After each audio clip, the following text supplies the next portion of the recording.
Assalamualaikum warahmatullahi wabarakatuh. Perkenalkan, nama saya Fiska Amalia dengan NIM 2104010042. Baik, di sini saya akan menjelaskan beberapa materi mengenai manajemen keuangan syariah. Yang pertama yaitu pengertian dari manajemen keuangan. Manajemen keuangan adalah suatu aktivitas yang dilakukan dengan usaha-usaha untuk memperoleh dana dengan biaya-biaya yang diatur seminimal mungkin dan mengelola dana tersebut secara efektif untuk mencapai tujuan perusahaan. Baiklah, kita akan melangkah pada materi yang kedua yaitu pentingnya manajemen keuangan. Yang pertama, untuk membuat rencana serta kegiatan-kegiatan lainnya dalam periode tertentu. Yang kedua, sebagai tindak lanjut dari perencanaan keuangan dengan membuat detail pengeluaran dan pemasukan. Yang ketiga, sebagai upaya pengelolaan keuangan sehingga dana dapat digunakan secara maksimal dengan berbagai cara. Yang keempat, untuk mencari dan mengeksploitasi sumber dana ada untuk operasional kegiatan perusahaan. Yang kelima, untuk mengumpulkan dana perusahaan serta menyimpan dana tersebut dengan aman. Yang keenam, untuk melakukan evaluasi serta perbaikan atas keuangan dan sistem keuangan pada perusahaan. Yang ketujuh, untuk melakukan audit internal atas keuangan perusahaan yang ada agar tidak terjadi penyimpangan. Baiklah, kita melangkah pada materi yang ketiga yaitu bagaimana tanggung jawab manajer keuangan. Para manajer ditugasi untuk mengupayakan agar tugas-tugas khusus dilaksanakan secara berhasil. Mereka biasanya dievaluasi sehubungan dengan betapa baiknya mereka melaksanakan tugas-tugas demikian. Para manajer juga bertanggung jawab terhadap tindakan-tindakan pihak bawahan mereka. Sukses atau kegagalan para bawahan merupakan suatu refleksi langsung tentang keberhasilan atau kegagalan sang manajer yang bersangkutan. Sesungguhnya semua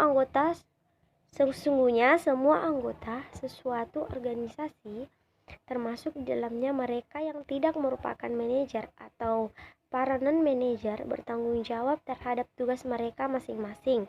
Adapun perbedaan adalah bahwa para manajer diminta pertanggungjawaban mereka bukan saja atas pekerjaan mereka sendiri, tetapi pula untuk pekerjaan pihak lain. Baik, kita akan melangkah pada materi yang keempat yaitu mengenai fungsi keuangan. Fungsi keuangan ini sendiri terbagi menjadi dua, yaitu yang pertama keputusan investasi atau investment decision.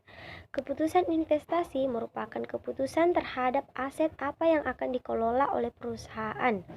Keputusan investasi ini merupakan keputusan yang paling penting di antara ketiga keputusan lainnya.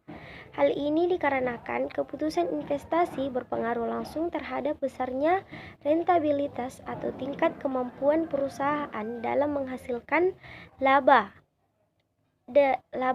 investasi dan aliran kas perusahaan untuk waktu yang akan datang. Yang kedua, keputusan pendanaan atau financing decision. Keputusan pendanaan adalah keputusan yang menyangkut penentuan sumber dana yang akan digunakan untuk membiayai suatu investasi yang sudah dianggap layak. Keputusan sumber dana juga menyangkut penetapan tentang perimbangan pembelanjaan yang terbaik atau sering disebut dengan struktur modal yang optimum. Kita akan melangkah pada materi yang kelima yaitu bagaimana tujuan perusahaan. Tujuan perusahaan adalah kemanfaatan umum berupa penyediaan barang dan atau jasa yang bermutu tinggi dan sekaligus mengejar keuntungan berdasarkan prinsip pengelolaan perusahaan. Tujuan perusahaan sangat penting sehingga perumusan misi dan visi perusahaan harus dilakukan dengan serius. Misi dan visi perusahaan harus dirumuskan sependek mungkin dengan spesifikasi yang jelas, sehingga setiap orang akan selalu mengingatnya. Yang keenam ini mengenai masalah keagenan. Masalah keagenan adalah masalah yang mungkin timbul antara pemegang saham dengan manajemen. Masalah keagenan biasanya terjadi ketika ada konflik kepentingan dalam hal kebijakan yang harus dilakukan di dalam sebuah hubungan keagenan. Keadaan ini dapat terjadi pada perusahaan dengan kepemilikan saham manajerial. Kita akan melangkah pada materi yang terakhir atau materi yang ketujuh mengenai prinsip keuangan. Prinsip keuangan ini sendiri terbagi menjadi 7. Yang pertama, konsistensi.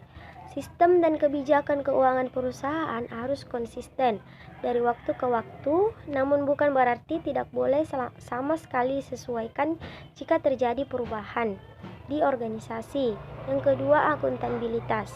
Perusahaan harus dapat menjelaskan bagaimana penggunaan sumber daya dan apa yang telah dia capai sebagai pertanggungjawaban kepada pemangku kepentingan dan penerima manfaat.